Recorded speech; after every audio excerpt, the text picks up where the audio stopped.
नमस्कार दोस्तों। आज का वीडियो सुजुकी शॉगन का पार्ट 2। ओके, पूरा गाड़ी को हम असेंबली करके रनिंग करने वाला हूँ। तो ये सारे आइटम्स को हमने पिछला वीडियो में पूरा कैसे डिसमेंटलिंग करना है मैंने बताया था।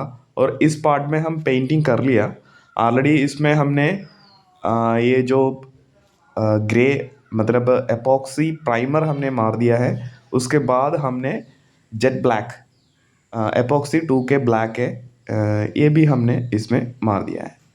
ठीक है, चेसिस में भी और पूरा पार्ट्स में। तो अब हम इसका असेंबली शुरू करने वाला हूँ। पेंटिंग जॉब्स डिटेल वीडियो मैंने डाला नहीं। मैंने मेरा एक इलेक्ट्रिकल गन होता है मेरे पास, वो एक अमेज़ोन वगैरह में 2500 में अवेलेबल है।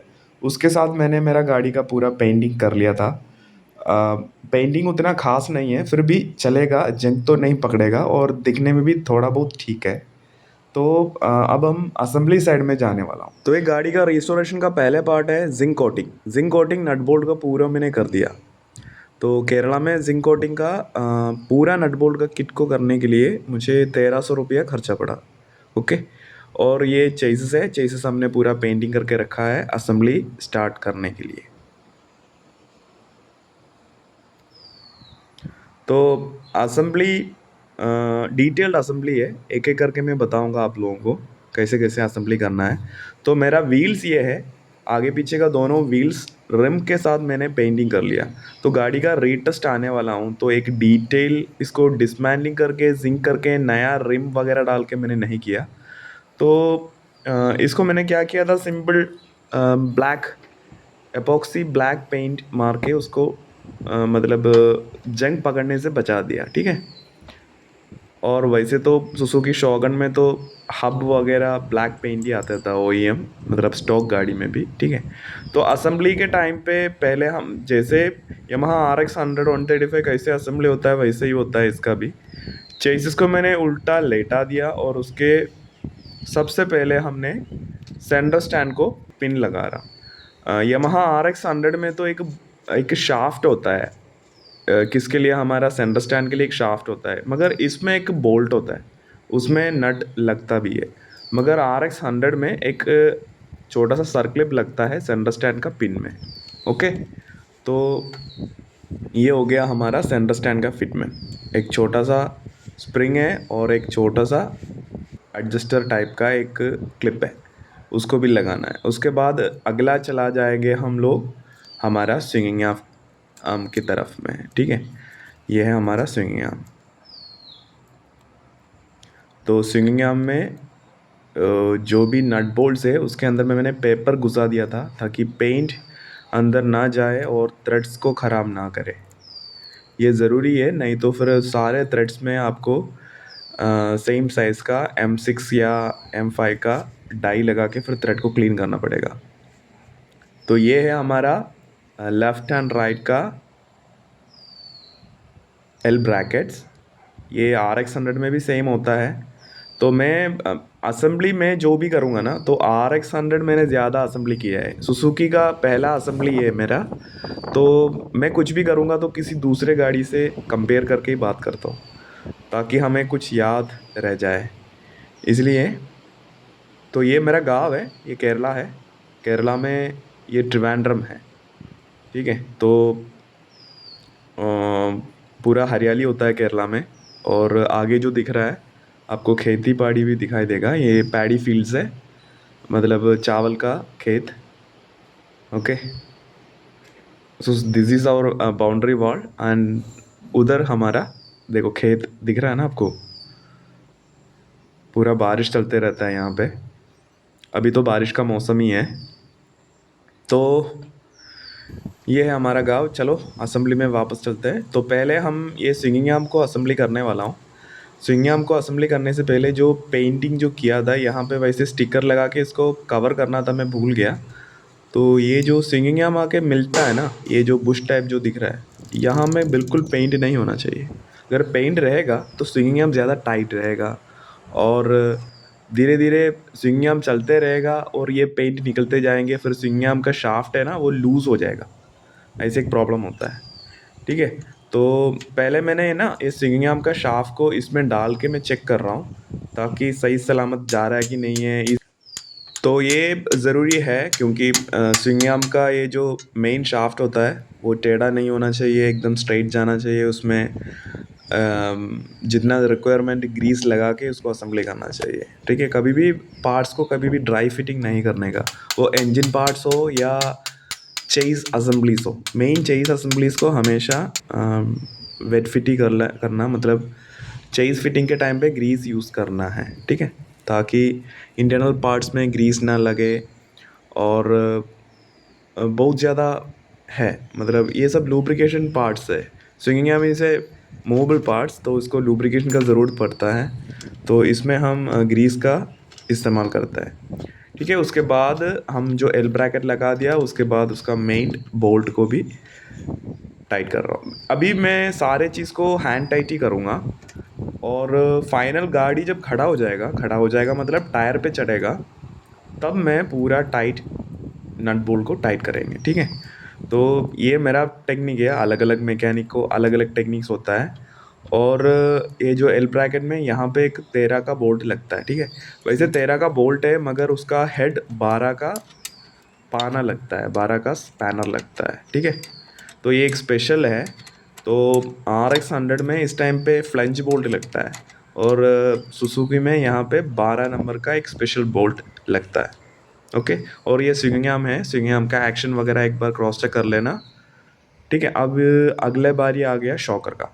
मैं यहाँ ये फिनिक्स का शॉकर यूज़ करने वाला नहीं है, ये बहुत हाइट ज़्यादा है। फ़िलहाल अभी गाड़ी असेंबली करके क्या है, टायर में चढ़ना चाहिए, तो उसके लिए मैं इसको यूज़ करने वाला हूँ। इसको मैं टायर पे चढ़ाने के लिए बस फ़िलहाल यूज़ कर रहा हूँ। बाद में इसको मैं इसका OEM रियर शॉकर से मैं इसको चेंज कर लूँगा, ठीक है। तो हर जगह मैंने बताया थोड़ा ग्रीस लगाना सही रहता, क्योंकि यहाँ पे एक रबर बुशिंग जाता है, तो रबर बुशिंग ज़्यादा टाइट है तो ग्रीस लगा के उसको फिट करना सही रहता, नहीं तो रबर का पीसेस फिट करने के टाइम पे फटने का चांस रहता है। और एक वॉशर ज़रूर भूलना नहीं है। और दूसरा एक और चीज़ है, ये रबर वॉशर जो है रियर शॉक अब्सॉर्बर्स का, उसका सेंटर में एक बुशिंग होता है, वो बुशिंग ज़रूर लगाना। मगर अभी मैं इस केस में बुशिंग नहीं लगा रहा हूँ, ताकि मैंने बताया ये एक टेम्पररी सिचुएशन है, तो इसको मैं बाद में चेंज कर दूंगा ओरिजिनल शॉकर के साथ, ठीक है। तो उसका भी असेंबली क्लियर हो गया। तो इस तरफ का शॉकर को लगा देता हूँ। ये फिनिक्स का है, इसका हाइट ज़्यादा है, और हाइट अगर ज़्यादा हो गया शॉकर को, तो हाइट ज़्यादा हो गया तो उसका अफेक्ट हमारा चेन का लाइफ और इंजन का लाइफ में भी अफेक्ट पड़ता है, अगर शॉकर सही टाइप का नहीं लगाया तो, ठीक है। गाड़ी का हाइट तो बढ़ेगा, मगर उसमें बहुत सारे प्रॉब्लम्स भी रहता है, ठीक है। इसलिए कोई भी गाड़ी हो उसमें OEM जो रेकमेंड करता है शॉकर, उसी को यूज़ करना ट्राई करना।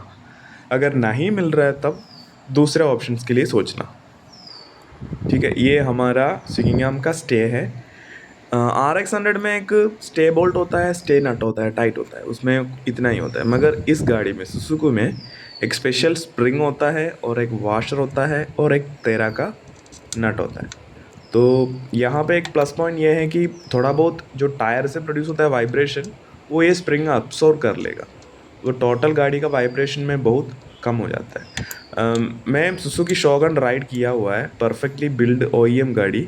OEM गाड़ी में क्यों बोलता है, क्योंकि शोगन आजकल ओरिजिनल गाड़ी मिलता नहीं है। सब लोग सुजुकी समुराई को OEM में कन्वर्ट किया, मैक्स 100 को OEM मतलब शोगन में कन्वर्ट किया गाड़ी देखा है। मगर मैंने एक मेरा दोस्त का शोगन गाड़ी मैंने चलाया था, वाइब्रेशन बिल्कुल नहीं होता है, बहुत स्मूथ है गाड़ी। और हाई रिविंग इंजन है, हाई रिविंग इंजन में पूरा रबर्स का बुशेस रहता है, रबर बुशेस रहेगा तो वाइब्रेशन भी बहुत ज़्यादा कम हो जाता है। चलो वो बात वही रहने दो, हम आते हैं हमारा रियर स्प्रॉकेट की तरह। हमने स्विंगिंग आर्म लगा दिया, शॉकर लगा दिया, अब अगले बारी आता है रियर स्प्रॉकेट का। ये सारे गाड़ी पे यही पैटर्न फॉलो करता है। मैं अगर बुलेट हो या RX 100 हो, 135 हो, सुजुकी हो, शोगन हो, SD हो, जावा हो, पहले chassis, centre stand, swinging arm, rear shocker, next है स्प्रॉकेट हब। स्प्रॉकेट हब के पास सॉरी उसके बाद आएगा हमारा रियर व्हील। ओके, यहाँ पे एक छोटा सा एक सील होता है, तो ये सील वगैरह नया डाला करो, मगर मैंने नया नहीं डाल रहा हूँ, ये मेरा एक बजट फ्रेंडली रिस्टोरेशन है। तो मैंने पुराना सील को अच्छे से साफ़ किया और गर्म पानी में डाल के उसका जो रबर टेंडेंसी उसको थोड़ा बहुत रीगेन किया हूँ मैं, ठीक है। फिर भी ओरिजिनल नया जैसा नहीं होता है, रबर का एक लाइफ होता है, उसके बाद उसको फेंकना ही पड़ता है। मगर क्या करें भाई, मेरे पास बजट फ्रेंडली एक रिस्टोरेशन है, तो मैं उसी को ही रीयूज़ कर रहा हूँ, ठीक है। तो उसमें एक बुशिंग होता है, बेयरिंग होता है, उसके बाद एक ये जो फ्लैग सॉरी फॉल्स एक्सिल है, इसको फॉल्स एक्सिल नहीं तो मिनी एक्सिल कुछ भी बोलो, तो उसमें इसको लगाना है, ठीक है। और ये आ गया आपका पीछे का रबर डैम्पर्स। तो ये डैम्पर्स है, ये झटके को रोकने के लिए होता है, ठीक है। ओके, बिना डैम्पर्स का तो फिर गाड़ी में झटके बहुत आता है, गियर जब डालेगा ना ठक ठक का आवाज़ आएगा, झटके आएगा गाड़ी गाड़ी में, ये सब रोकने के लिए ये रबर होता है। तो इसको भी मैंने पुराना ही यूज़ किया है, नया मंगाया नहीं है, पुराना मेरा ठीक था तो उसी को रीयूज़ किया हूँ। और ये है हमारा चेन एडजस्टर्स। तो ये लेफ़्ट एंड राइट अलग अलग होता है। जो स्प्रॉकेट साइड होता है उसका चेन एडजस्टर का जो सेंटर होल होता है वो बड़ा होता है, और जो ऑपोजिट साइड है उसका होल ऑब्वियसली छोटा होता है, ठीक है। तो इसको एडजस्ट भी करना है। तो इसमें ये जो जो नट लगा रहा हूँ मैं, ये 27 का होता है। तो आप लोगों के पास 27 का स्पैनर है तो उसको यूज़ कर लेना, मेरे पास भी है 27 स्पैनर। मैं इसको अभी मैंने पहले ही बोला ना, फुल्ली टाइट नहीं करूँगा, ओनली एनगेजिंग करके जा रहा हूँ। और जब गाड़ी उल्टा मतलब खड़े हो जाएगा तो उस टाइम पे मैं इसको टाइट करना शुरू करूँगा। और ये है इनर मडगार्ड। RX 100 में भी फाइबर का होता है, और इसमें भी सेम, ये फाइबर नहीं है वैसे, भाई प्लास्टिक पीस है। तो इसको लगाना है, अच्छा क्वालिटी प्लास्टिक पीस है, तो मैंने पुराना वाला को ही रीयूज़ कर रहा हूँ, ठीक है। ओके, वो हो गया। उसके बाद आ गया हमारा ये पीछे का ये brake shoe hub, brake shoe cam और ब्रेक शू लिवर, इतना चीज़ एक साथ मैंने असेंबली करके रखा था। और इस टायर को मैंने इसके अंदर फिट करने वाला हूँ। तो चेन एडजस्टर वगैरह और स्विंग आर्म का स्टे वगैरह पहले एडजस्ट कर लेना। उसके बाद सभी को पता है ये एक टायर को कैसे स्प्रॉकेट हब में कैसे फिट करना होता है, ठीक है। और उसके बाद वैसे पहले ही बोल दिया, रोटेटिंग पार्ट से सब में ग्रीस लगाना नहीं भूलना, क्योंकि ये सब शाफ्ट है ना, ये खोलने के टाइम पे अगर पानी वगैरह अंदर घुस गया तो फिर हार्ड हो जाता है खोलने के टाइम, फिर हथौड़ी से मारना पड़ता है। तो हल्का सा ग्रीस लगा दो ताकि इसका फिटमेंट एंड रिमूवल ईजी हो जाएगा। ओके, तो इसको मार दो। उसके बाद एक बुशिंग होता है यहाँ पे, तो ये बुशिंग है, इसका स्पेसर भी बोलो बुशिंग भी बोलो चलेगा। ये स्पेसर यहाँ लगा रहा है कि जो हमारा शाफ्ट है, शाफ्ट टाइट मतलब स्टेबल रहे और बियरिंग्स रोटेट कर ले, ठीक है। ये रोटेशन हो गया हमारा रियर टायर का। मैंने इसमें ओरिजिनल 18 इंच का व्हील डाला हूँ, किसी को डाउट नहीं होना चाहिए। कुछ लोग सोच रहा होगा केरला वाला बंदा है तो 16 का 16 इंच टायर डाल रहा होगा, नहीं, मैं 18 इंच की प्रेफर करता हूँ, क्योंकि 18 इंच ही मुझे अच्छा परफॉर्मेंस मिला है शॉगन में। और स्प्रॉकेट भी OEM डालना पड़ेगा। ओके, तो ये हमारा स्टे हो गया, मतलब स्विंग आर्म स्टे को भी लगा दिया। अब गाड़ी को मैं उल्टा कर रहा हूँ, इसको फ्लिप मार दिया, ठीक है। अब देखो गाड़ी हो गया खड़ा, अब गाड़ी तैयार हो गया, तैयार मतलब आधा पीस तो हो ही गया। अब बस क्या है, आगे का टायर कसना है, इंजन कसना है, टंकी रखना है, गाड़ी चलाना है। सिंपल है भाई, गाड़ी का असेंबली बहुत सिंपल है। और सुजुकी इंजन और चेस मतलब फ्रेम के बारे में बात करता है, मतलब हम बात करते हैं यामाहा RX 100 का चेसिस को और ये हम सुजुकी का चेसिस को कंपेयर करते हुए। तो सुजुकी का फ्रेम बहुत हल्का है, और क्वालिटी वाइज हम देख लिया, मगर स्ट्रेंथ वाइज देख लिया तो यामाहा 100 बेटर है। और ये भी पुअर नहीं है, ऐसे नहीं बोल रहा हूँ कि बहुत ख़राब है, उतना भी ख़राब नहीं है, ओके है। वेट रिडक्शन के लिए सुजुकी वाले ने गाड़ी को बहुत छोटा बना के रखा है, और power to weight ratio is very important as you know. तो वो भी हो गया। अगला था हमारा ब्रेक पेडल। ब्रेक पेडल को एक स्प्रिंग के साथ लगाना है, ठीक है। तो उसके बाद बाहर RX 100 में एक सर्कलिप होता है, मगर यहाँ पे एक वाशर होता है। उसके बाद स्प्लिट पिन होता है, एक छोटा सा एक स्प्लिट पिन लगता है, यहाँ पे एक होल होता है उस होल में, ठीक है। तो वो स्प्लिट पिन मेरे पास ओरिजिनल नहीं था, तो मेरा डब्बे में पुराना एक मिला था, तो नया है मगर थोड़ा टाइट जा रहा था। तो उसको मैंने हथौड़ी से और प्लेयर से ज़बरदस्ती घुसाया। ओके, तो ये था उसका, थोड़ा सा टाइट था, तो ग्रीस लगा के मैंने उसको घुसा दिया कैसे भी। तो ब्रेक पेडल रेडी हो गया। स्प्लिट पिन को बेंड भी करना है, उसको एक्स्ट्रा लेग को काटना भी है, वो भी मैंने कर दिया। ओके, तो अभी हम ब्रेक रोड लगा रहा हूँ। ब्रेक लोड ऐसा होता है, तो पीछे में एक छोटा सा बुश होता है, पीछे वाला ब्रेक शू लीवर के साथ, ब्रेक शू लीवर है वो बुश के अंदर, एक रॉड के साथ एक स्प्रिंग लगाना है, बुश के अंदर घुसाना है। पीछे 14 नंबर का एक एडजस्टेबल नट होता है। ओके, ये होता है। तो RX 100 में विंग नट होता है, और इसमें तो नॉर्मली 14 का एक एडजस्टेबल नट ही होता है। ये भी विंग नट जैसा ही है, एक साइड थोड़ा सा कटर पोर्शन है ताकि वो बुश में जाके ईजिली बैठ जाए, उस टाइप का एक होता है। ओके, ब्रेक पेडल भी हो गया। अब हम आगे शॉकर में, आगे का पहिया लगाना है तो शॉकर लगाना है। तो आगे के शॉकर लगा रहा हूँ मैं। तो मैं इस गाड़ी में मेरे पास एक गाड़ी मिला था, तो उस टाइम इसका फ्रंट जो शॉकर है ना, वो उतना मजबूत नहीं लगा मुझे सुजुकी का फ्रंट शॉकर उतना मजबूत नहीं लग रहा था। तो मैंने क्या कर दिया, छोटा सा मॉडिफिकेशन किया, फ्रंट शॉकर टोटल असेंबली को RX 100 के साथ स्वैपिंग कर लिया। तो मेरे गाड़ी में सुजुकी का नहीं रहेगा, इसमें RX 100 का रहेगा फ्रंट शॉकर और टायर। ओके, मतलब हब के साथ। और ये टॉप लाइट हो गया। टॉप लाइट में 2 बुशिंग लगता है, और बुश विथ मेटल रिंग होता है, और वो बुश दोनों रबर का होता है, ठीक है। तो ये एक प्लस पॉइंट है। अब हर गाड़ी में प्लस और माइनस होता है। ये जो रबर बुशिंग है ये RD 350 में होता है, मगर RX 100 में नहीं होता है। तो और ये हीरो होंडा का स्प्लेंडर और CD 100 वगैरह गाड़ी में भी ये बुशिंग होता है। ये बहुत हेल्पफुल है, ये हैंडल वाइब्रेशन रोकने के लिए बहुत हेल्पफुल होता है। गाड़ी कितना भी वाइब्रेट कर लो कोई दिक्कत नहीं, हमारा बॉडी में जब आएगा तब हमें ज़्यादा दिक्कत होता है, तब हम महसूस करता है कि गाड़ी में बहुत ज़्यादा वाइब्रेशन है करके। अगर इंजन वाइब्रेशन प्रोड्यूस कर रहा है, वो हमारा बॉडी तक नहीं आ रहा है, मतलब फ्रेम पे नहीं आ रहा है, तो नो इश्यू। मगर अगर अब इस वाइब्रेशन मतलब पास करके हमारा बॉडी तक आएगा, तब दिक्कत है। ओल्ड मॉडल बुलेट चलाने वाले लोगों को तो पता ही है वाइब्रेशन क्या होता है। ओके, तो वो भी हो गया। तो इसका असेंबली ऐसा होता है, 13 नंबर का 2 लंबा बोल्ट रहता है, तो उस दोनों बोल्ट को इसमें कसना है। मेरा केस में एक बोल्ट थोड़ा टेढ़ा था। मेरा गाड़ी है ना, कहीं एक्सीडेंट केस में पड़ा हुआ था, तो उसको मैंने सेकेंड हैंड ख़रीदा था। मैंने ज़्यादा महंगा नहीं लिया था, 12,000 रुपये का कुछ लिया था। अभी का बात नहीं, 4-5 साल पहले का बात है।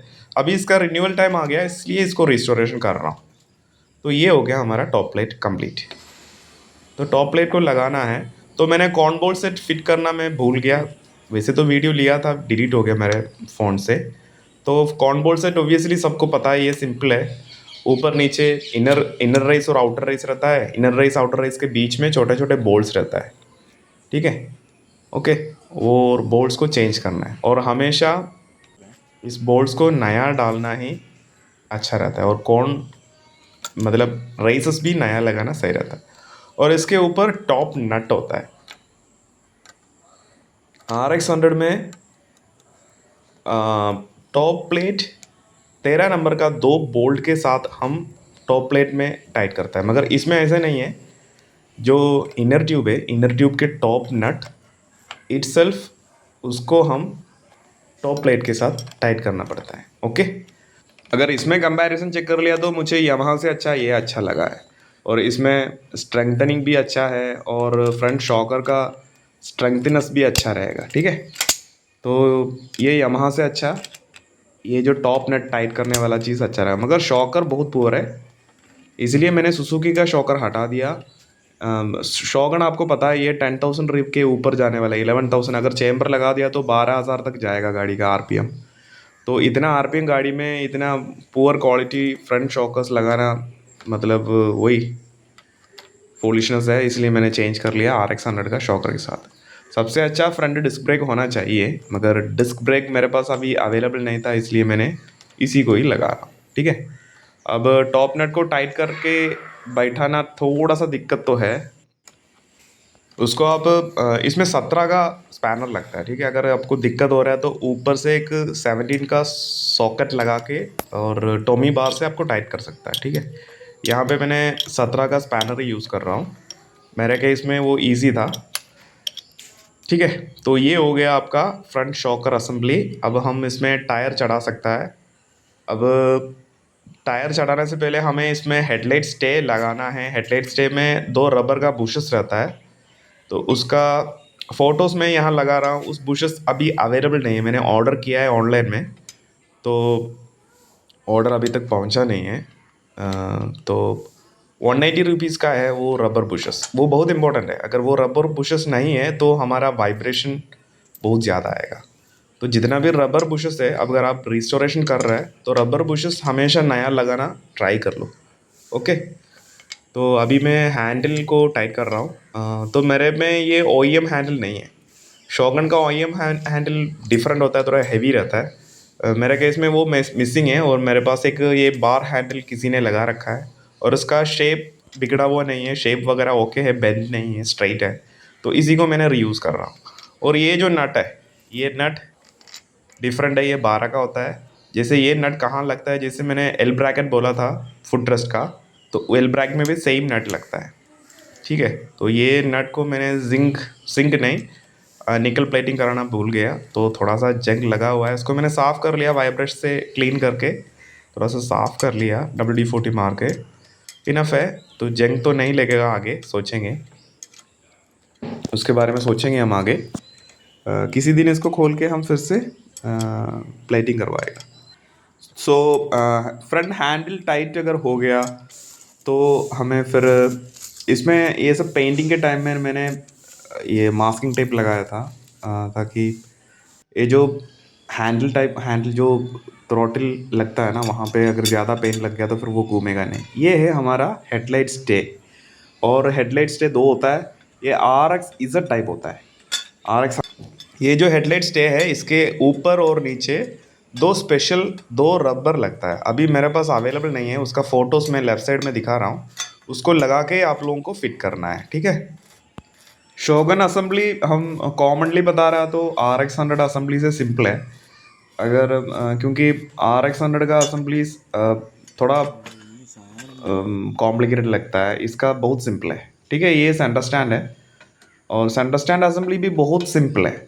RX 100 में बहुत दिक्कत है, क्योंकि सेंटर स्टैंड के साथ इंजन को बैठाने में बहुत दिक्कत है, क्योंकि सेंटर स्टैंड को अलाइनमेंट वगैरह देखना पड़ता है RX 100 में। मगर इसमें बहुत सिंपल है। सेंटर स्टैंड को ये 13 नंबर का 2 बोल्ट है, वो वॉशर के साथ फ्रेम में लगा दो, उसके बाद ईजिली इंजन को रख दो। इंजन इंजन को चेस में फिटमेंट करना बहुत सिंपल है शॉगन में। और यहाँ पे 3 माउंटिंग्स होता है। ठीक है, 3 माउंटिंग में इंजन को बैठाना है। और ये गाड़ी का इंजन असेंबली फुल वीडियो मैं राइट साइड में इसमें लिंक दे दूंगा, और डिस्क्रिप्शन में लिंक दे दूंगा। सुजुकी शॉगन का फुल इंजन असेंबली मैंने एक अलग से 2-3 वीडियो के साथ बनाया है, बहुत डिटेली, मगर मलयालम में है। अगर आप भी थोड़ा दिमाग लगा दिया तो ईजिली आपको सबटाइटल वगैरह ऑन करके देखो, आपको आराम से समझ में आ जाएगा। ठीक है, वैसे language is not a barrier, आप वीडियो भी देख लो, आपको समझ में आ जाएगा ईजिली। ठीक है, तो हमारा गाड़ी अभी मोस्ट ऑफ रेडी हो गया, 2 टायर्स हो गया, फ्रंट असेंबलीज पूरा हो गया, इंजन चढ़ गया। अब हमें फिट करना है आगे पीछे का मड गार्ड और टैंक और साइड पैनल्स। पूरा गाड़ी तैयार हो गया। हाँ, एक चीज़ रह गया, वायरिंग। वायरिंग मैं इस वीडियो में नहीं दिखा रहा हूँ, क्योंकि मेरे पास जो वायरिंग है वो पुराना, मैं उसको रीयूज़ कर रहा हूँ। मतलब जो पुराना वायरिंग है उसको काट पीट के बहुत सारे जुगाड़ बना के मैं वायरिंग कर रहा हूँ। वो अगर आप लोग फॉलो कर लिया तो आपको गलतियाँ होने के चांसेस है। तो हमेशा वायरिंग आप लोग नया खरीदो, 600-700 रुपये का आ जाता है, तो एक नया खरीदो। मगर मैं मेरे वाले में पुराना ही यूज़ कर रहा हूँ, और इसमें मैं शाओलिन का कार्बोरेटर यूज़ कर रहा हूँ। शाओलिन का कार्बोरेटर में शॉगन का जेट और 100 का मेन जेट को लगा रहा हूँ, ठीक है। तो ये आ गया हमारा पीछे का मडगार्ड का असेंबली। पीछे का मडगार्ड का असेंबली में मेनली 4 पीसेस होता है। मेन मडगार्ड हो गया, और एल ब्रैकेट हो गया, एक you you type, sorry L नहीं, यू ब्रैकेट हो गया, ये हो गया यू ब्रैकेट। और पीछे में एक क्लैम्प होता है, उस क्लैम्प बहुत इंपॉर्टेंट है। और ये पीछे का नंबर प्लेट होल्डर है, ठीक है। नंबर प्लेट होल्डर और यू क्लैम्प एक साथ 10 नंबर का बोल्ट है, उसके साथ खसता है, ठीक है, टाइट होता है। और उसके ऊपर 4 होल्स दिख रहा है ना, ये जो फाइबर पार्ट्स में, वो 4 होल्स में हमारा पीछे का क्लैम्प लगता है। ये जो क्लैम्प बहुत इंपॉर्टेंट है, ये अगर टेढ़ा मेढ़ा है तो आपके गाड़ी का पैनलिंग सही नहीं रहेगा। अगर आप पीछे का पैनल्स होता है ना, जो सीट की साइड पैनल्स, वो वगैरह बहुत ख़राब होएगा। ये है हमारा मेन आइटम। ये टेढ़ा मेढ़ा नहीं होना चाहिए, टूटना नहीं चाहिए। और इसमें पूरा है ना 10 से 12 नट बोल्ट लगता है। मैंने पहले बताया था RX 135 का टॉप प्लेट होता है, उसमें भी 12-13 नट बोल्ट लगता है। सेम होता है ये, इसमें है ना 10 से 12 नट बोल्ट कसता है। तो बहुत इंपॉर्टेंट है ये क्लैम्प प्लेट, ठीक है। तो ये क्लैम्प प्लेट लगाने के लिए एक स्पेशल वॉशर होता है। ये जो मैं लगा रहा हूँ ना, वो स्पेशल वॉशर होता है, उसके साथ 10 का नट होता है। तो इसको स्पेशल वॉशर के साथ ही लगाना, नॉर्मल वॉशर मत लगाना। नॉर्मल वॉशर लगा दिया तो फिर इसको हिलना डुलने का मतलब वाइब्रेशन होने का चांसेस रहेगा, ठीक है। तो ये हो गया हमारा पीछे का मडगार्ड असेंबली, ठीक है। तो हम अभी ब्रेक लाइट को लगा देता हूँ। ब्रेक लाइट का बुशिंग वगैरह ये है। ब्रेक लाइट में 3 रबर बुशेस सेंटर में, और एक छोटा सा स्लीव भी रहता है, ठीक है। तो उसको ग्रोमेट बोलता है कुछ लोग। तो ग्रोमेट असेंबली प्रॉपर यूज़ करना, नहीं तो वाइब्रेशन नहीं रुकेगा, ओके। तो ये मेन बोल्ट है, लॉन्ग बोल्ट 13 का, ये 2.5 इंच का होता है बोल्ट 2, और ये पीछे को लगता है, ठीक है। और मडगार्ड को हम ऐसे लगाना है, एक होल होता है मडगार्ड में, उसको अलाइन करके, और यहाँ से जो हमारा यू क्लैम्प है, यू क्लैम्प के अंदर भी एक होल है, उसको अलाइन करके टाइट करना है। उसके बाद आगे यू क्लैम्प के तरफ एक होल होता है, मडगार्ड में भी होता है, एक चेसिस में भी होता है। ये 3 होल को अलाइन करके एक 10 नंबर का बोल्ट को घुसाना है, ठीक है। तो हमारा पीछे का मडगार्ड भी फिट हो गया। उसके बाद होता है हमारा पीछे का पैनल का और ग्रैब हैंडल का स्टे। ये 2 स्टे होता है, लेफ्ट एंड राइट होता है, अलग अलग होता है। ये आइडेंटिकल नहीं है, लेफ़्ट का लेफ़्ट तरीके फिट होगा, राइट का राइट तरफ ही फिट होगा, ठीक है। एक क्लैम्प होता है, तो ये दोनों क्लैम्प को 13 का नट होता है, 13 साइज़ का नट से, सॉरी नट नहीं, बोल्ट से टाइट करना है, ओके। यहाँ पे भी करना है। तो इसी ये जो स्टे है, इसमें ग्रैब हैंडल लगता है, और इसमें हमारा पीछे का पैनल होता है, सीट की साइड पैनल होता है, जो स्टिकर वाला पैनल्स, वो भी इसी में आके टाइट होता है। तो इसका अलाइनमेंट और स्ट्राइटनेस वगैरह बहुत इंपॉर्टेंट है, ओके। तो ये हो गया हमारा डॉक्यूमेंट होल्डर, और इसको टूल बॉक्स भी कह सकता है, उसमें डॉक्यूमेंट भी रखता है, ठीक है। और हमारा ऑयल टैंक। तो इसमें एक छोटा सा रबर बुश होता है, ये रबर बुश लगाना नहीं भूलना। मैंने तो पुराना ही यूज़ कर रहा हूँ, अगर आप नया रबर किट मंगवा रहा है तो नया ही यूज़ करो। तो ऑयल टैंक में 3 10 नंबर का बोल्ट होता है, ठीक है। तो उस बोल्ट को चेस के साथ टाइट कर दो, काम ख़त्म। मैं टूटी ऑयल पम्प को वर्किंग नहीं करा रहा हूँ। मेरा कोई भी गाड़ी में टूटी ऑयल पम्प वर्किंग नहीं होता है, क्योंकि टूटी ऑयल पम्प को वर्किंग करना मतलब बहुत कॉम्प्लिकेटेड चीज़ होता है। उसको मेंटेन करना और कंटिन्यू रखना बहुत कॉम्प्लिकेशन है, ठीक है। तो इसलिए मैं टूटी ऑयल पम्प को हमेशा एक मेटल ब्लैंकिंग, इंजन में एक मेटल ब्लैंकिंग लगा के टूटी ऑयल पम्प का ड्राइव को बंद कर देता है, ठीक है। अब आ गया हमारा एयर फिल्टर का। नया एयर फिल्टर मैंने लाया है। तो ये एयर बॉक्स हो गया हमारा एयर फिल्टर बॉक्स। तो इसमें बहुत सिंपल है, RX 100 के मुताबिक एयर फिल्टर बॉक्स समुराई का अच्छा है। ये this is my point of view only. तो अलग अलग लोगों का अलग अलग सोच होगा। तो मुझे ये अच्छा लगा और फिटमेंट भी बहुत सिंपल लगा और कॉम्पैक्ट भी ये रहा है और थोड़ा मजबूत भी है RX 100 से भी। ठीक है, तो ये है हमारा एयर फिल्टर बॉक्स। तो इसमें 3 स्क्रू लगता है, तो वो तीनों स्क्रू बहुत ध्यान से लगाना है। और इस एयर फिल्टर बॉक्स में जो एयर सीलिंग होता है, जो एयर फिल्टर बॉक्स का एयर टाइट सीलिंग RX 100 से भी अच्छा लगता है मुझे, और उसका एफिशिएंसी थोड़ा ज़्यादा है इसमें। ओके, तो वो भी असेंबली हो गया। अब इसको हम गाड़ी में फिट करते हैं। ठीक है, तो एयर फिल्टर बॉक्स भी जैसे ऑयल टैंक बोला था वैसे ही होता है इसका भी फिटमेंट। इसमें भी 10 नंबर का ऑयल टैंक 3 बोल्ट में लगता है, मगर इसमें 2 बोल्ट में ये पूरा असेंबली फिट हो जाता है। ठीक है, तो अभी हमारा गाड़ी स्टार्ट हो गया। तो टोटलिटी गाड़ी रेडी है, इसमें साइलेंसर मैंने फिट किया था, बाकी सारे काम हो गया।